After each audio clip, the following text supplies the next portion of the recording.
Hello! So ito yung reading natin for the sign of Virgo, summarizing Venus, Jupiter, Virgo, take only what resonates. Ako po pala si Madam P. Sa mga hindi pa nakaka-subscribe dyan, subscribe na lang kayo sa ating channel, hit the notification bell, and also sa aming Facebook page, Madam P. Yan yung aming Facebook page. Pag di mo ma-search, ilagay mo hashtag Virgo Philippines. Let's start. What do we have here for the sign of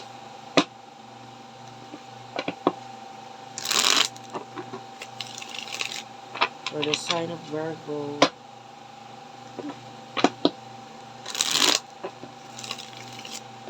Comment na lang kayo dyan sa baba. Ma-appreciate ko lahat ng likes, comments, and share. Okay, I feel good. Simulan na natin. Pag di ka nakarelate, ibigay mo sa iba ang reading. Pag nakarelate ka, pwedeng hindi 100%. So,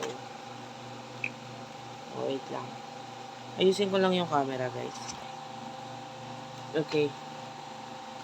So, kuha tayo ng energy mo.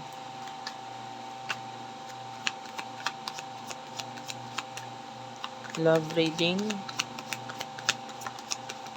for the sign of Virgo. Knight of Pentacles,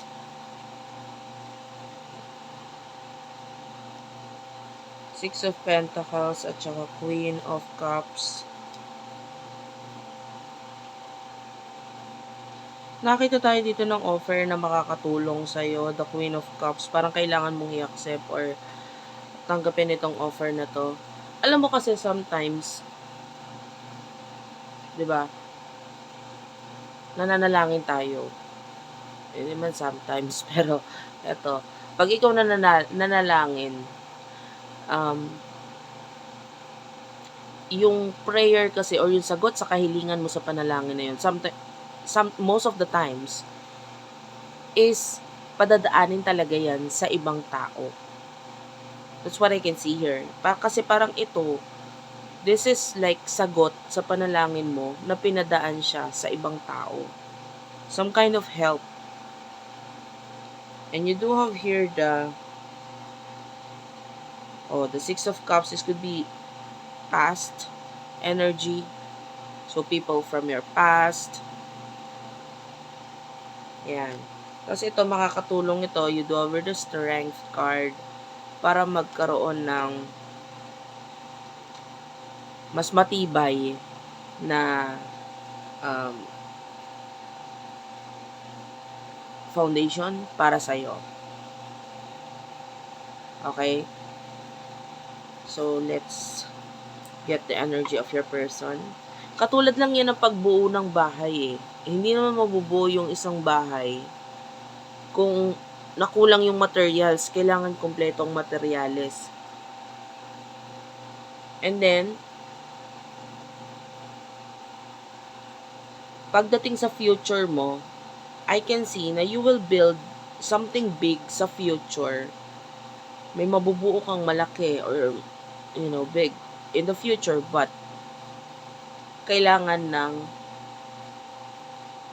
tulong nitong mga taong ito para mabuo mo siya. Ganun yung nakukuha natin. It's some kind of help na paparating sa'yo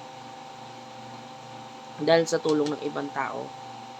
Ang maganda dito, you are the Queen of Cups. Parang hindi mo kailangan masyadong maghirap or you're the queen. Kung saan dadating sa'yo yung mga bagay na ito na gusto mo, dapat lang dumating sa'yo, ang kailangan mo lang i-accept. Ang nakikita ko dito, queen, talagang literal. Parang mga, alam mo yung pag queen, tas pag may mga mag-aalay na tao sa kanya is luluhod sa harap niya, tapos magbibigay or bibigay yung alay. Parang ganun yung nakikita nating energy. So, hindi natin nakikita yung, yung mahirapan ka pa bago pa dumating itong mga bagay nito. I can see you just, chilling, wala kang ginagawa na magulat ka, may biglang offer sa'yo. Accept it. Diba? Hindi na uso hiya ngayon. Hindi na uso yan. Kasi anong magagawa ng hiya? Ngayon, uso na yung kapal ng mukha. At ang maganda dito, hindi mo na kailangan ikaw pa yung mag-insist, but rather, kusa na dadating sa'yo. So, pag may mga ibibigay sa'yo, huwag mo tanggihan, blessings yun. Diba? So, kunin natin yung yung energy ng person na kakonect mo. Well, mostly naman ang energy na kukuha ko, hindi naman tinatanggihan yung mga blessings na yan. Person na kakonect mo pagdating sa love scene na to. 3 of Wands, the 3 of Cups, 8 of Cups,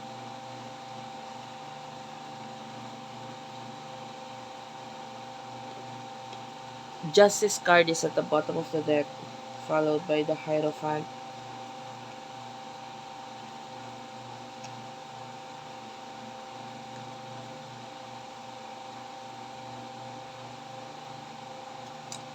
Itong person na to, this could be a person in the past. Kasi alam mo, gusto niya makipag-reconcile sa'yo. Ayan o, nakamasage siya eh. And may mga times na natutulala tong person na to, ikaw yung iniisip niya. And the 3 of Cups is the energy of reconciliation. Ito, yung iba hindi to love reading. Kasi sa iba, this could be a friend na gusto niya makipag-reconcile sa'yo sa future. Iniisip ka niya ngayon. Yung iba naman, this is love reading. Iniisip ka nitong person na to, this person feels like namimiss ka niya. And the Justice card, either nagkaroon na ng partnership or pag-uusap sa inyo, maybe kung hindi man literal na kontrata, pag-uusap, commitment, diba? Yung iba, relasyon, pwede nagkaroon ng relasyon sa inyo, yung iba, wala nga, pwedeng partnership, maybe regarding business. So, nakakita tayo ng ganun. And ngayon, with the Hierophant, parang nararamdaman niya na yung lessons. Ngayon na siya nagigising sa katotohanan regarding dun sa mga bagay na ginawa o sinabi niya sa'yo through, through email, through chat. So, pwedeng may naging dahilan kung bakit nagkaroon ng separation sa inyo na may kinalaman sa chat or emails.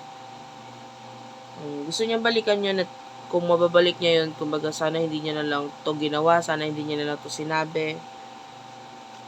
Kasi importante ka dito sa person na to. And now this person is missing you. Nami-miss ka niya.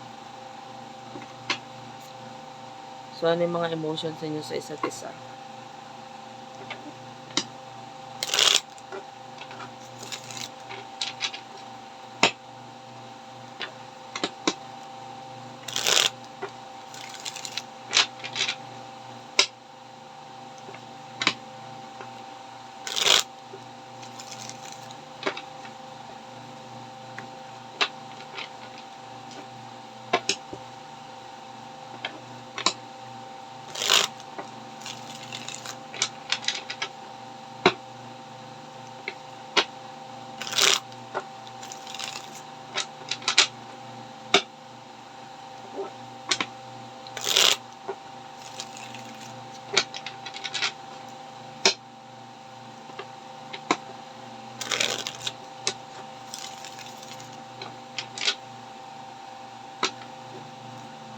Emotions ninyo sa isa't isa.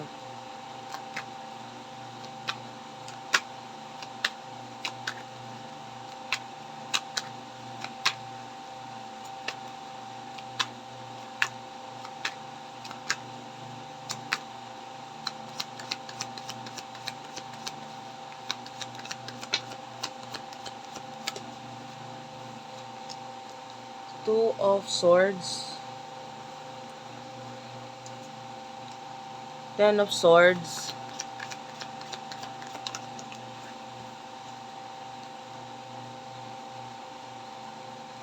Two of Cups.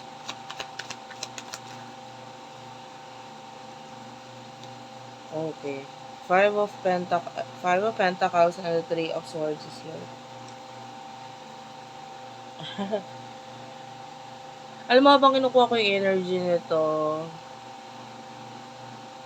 nakaramdam ako ng like stabbing pain sa heart ko. Lalo sa side niya. Kasi nakikita natin dito with the Ten of Swords and the Two of Swords, parang nagkaroon ka ng pagdedesisyon dito regarding some kind of ending, like parang i-end mo na, ayaw mo na, and kasi tell me about this. What's with the Two of Swords and the Ten of Swords? Yung iba kasi, ito nakukuha ko, nilagyan mo na value yung sarili mo. So, ngayon, natutunan mo protektahan yung sarili mo against these people, hindi lang particularly dito sa person na to, pero against all the people na gagamitin ka, nalolokohin ka, na ida-down ka. So, nandun yung point sa'yo na bala kayo sa buhay nyo. Importante yung akin. Importante kung ano yung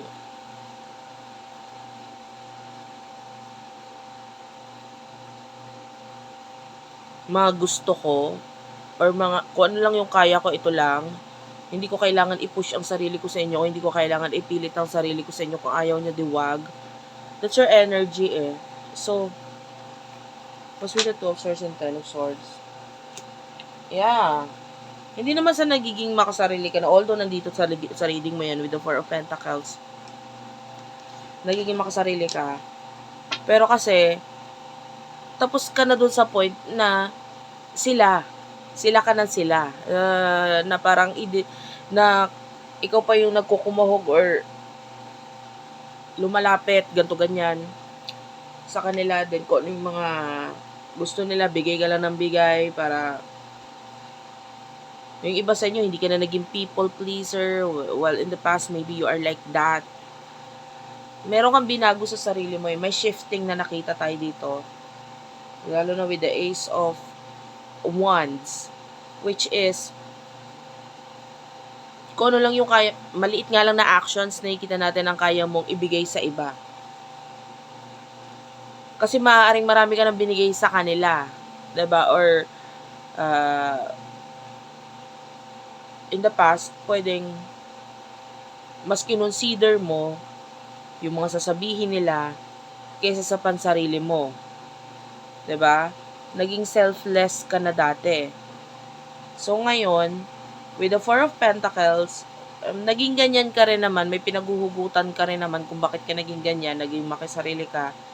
Kasi pwedeng may mga ginawa din itong person na to para maging ganyan ka. Kung bakit naging nabago yung mindset mo. Ngayon, with the Three of Swords, pinagsisisihan niya yon, nasasaktan siya, Five of Pentacles, nagkakaroon siya ng problem ngayon with regards sa finances, and with the Two of Cups, gusto niya mabalik yung friendship, relationship, or this person really wants to reconcile. Gusto niya talaga mabalik yun. And the Five of Wands is here. Nagkakaroon ng mga challenges ngayon pagdating sa kanyang stability. Yung stability, this could be home, relationship niya, no? And career, kasama dyan. The Four of Wands, something stable sa buhay niya. So, nagkakaroon siya ng kaguluhan dito, challenges, pag-aaway. Tapos naiisip ka niya kasi parang part of this person, gusto kanya makausap, gusto kanya makakonect, gusto kanya malaman kung tatanggapin mo pa ba siya or what.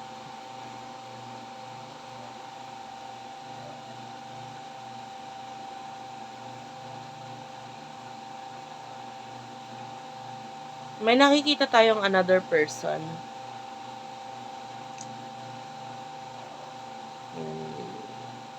It feels like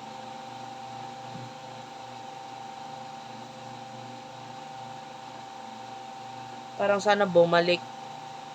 Gantong energy Meron pang isang person na parang kasama nitong person na to, na kung babalik siya ay kasama din nitong person na to. But there's another person involved. Ganun. Pero mas more on, siya yung may kasalanan kung bakit nagkaroon ng ganito pagkakagulo.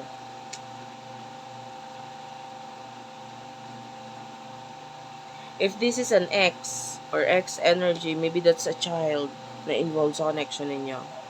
Okay, so sana kunin mo lang yung mga magre-resonate sa iyo So what will happen in the near future for the both of you?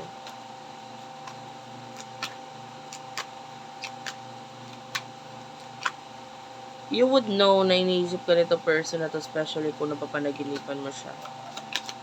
I can see the planet of Neptune, which is the planet of dreams. Yung pagpanaginip, hindi lang siya pagtulog Maybe even daydreaming, parang tipong nananahimik ka, ganito ganyan. Bigla mong maaalala tong taong to, natulala ka, biglang may mga na-form na naisip na images or may mga i-imagine ka na or what. That's pananaginip ng gising. The 7 of Pentacles is here. The 8 of Pentacles. In the future, wow.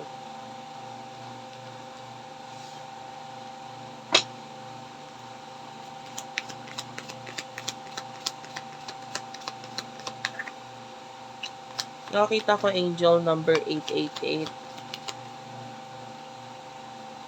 This could be a reading.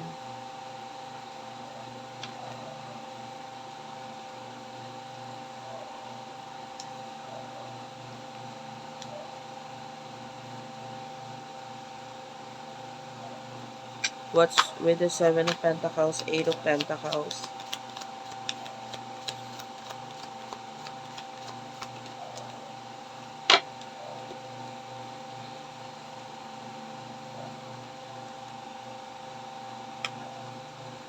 Justice card. The Hermit. Dalawang major arcana.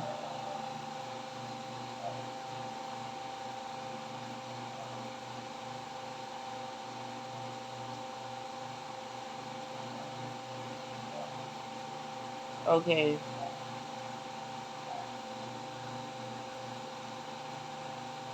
Yung nakikita natin dito, there's money, especially sa home. So, yung iba sa inyo, may bagay kang pagtutunan ng pansin regarding your home na mag-create or magdadala ng pera sa'yo.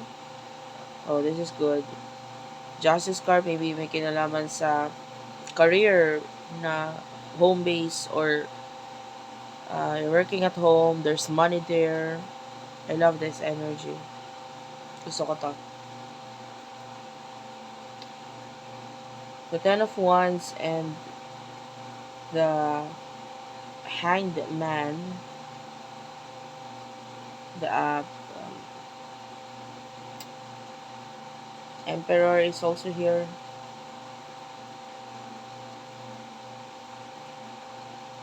Dalawang major arcana din to Oh, meron din tayong major arcana, the Devil at the bottom of the deck.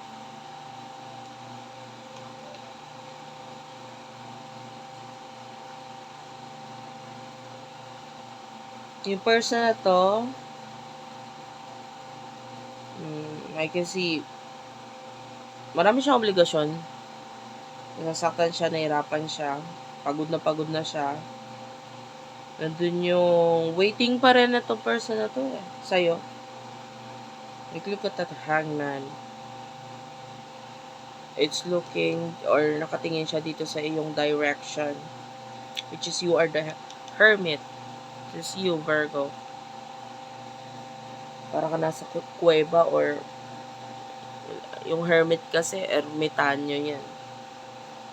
And literal na hermit crabs. You do have your own shell. You're protecting your shell. Diba? And etong person na to is like waiting for you na mag-come out ka dyan sa shell mo. So, pwedeng ikaw yung naglagay ng boundaries sa inyong dalawa. Diba? So, this person is waiting for you na mag-come out ka sa shell mo or sa cave mo or what. And yung Emperor dito, which is also a person, nandun yung open arms niyang energy sa'yo na parang kung babalik ka, I will accept you. I will still accept you. Diba? Pero nandun pa rin yung taas ng ego. So that's why, iba sa inyo, walang pagsusuyo na nagaganap. Kasi nandun yung mataas yung ego niya. Pero siya naman yung nasasaktan doon sa ginagawa niya na yun. Pagtataas ng ego niya. Anyway, thank you for watching. I love you all. Please do like and subscribe. So, mga gusto mo po personal reading, Madam P, yan yung aming Facebook page. Pag di ka makapag-message dun ka sa profile picture, mag-comment para i-assist ka ng mga admin namin. And, guys, I noticed kasi pagka nagsasagutan ng, halimbawa, page yung gagamitin mo rin na na pang-message. Hindi na makasagot ulit yung page ng namin sa Madam P. So, use another account or mag-use ka ng other account or i-inform mo kami agad. Kasi, pag ganun, makakapag-message pa ng isang beses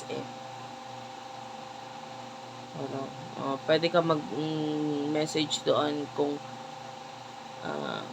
like yung WhatsApp mo, pwede mo agad i-message sa amin para pwede naman yan, WhatsApp, Viber, kung saan ka available.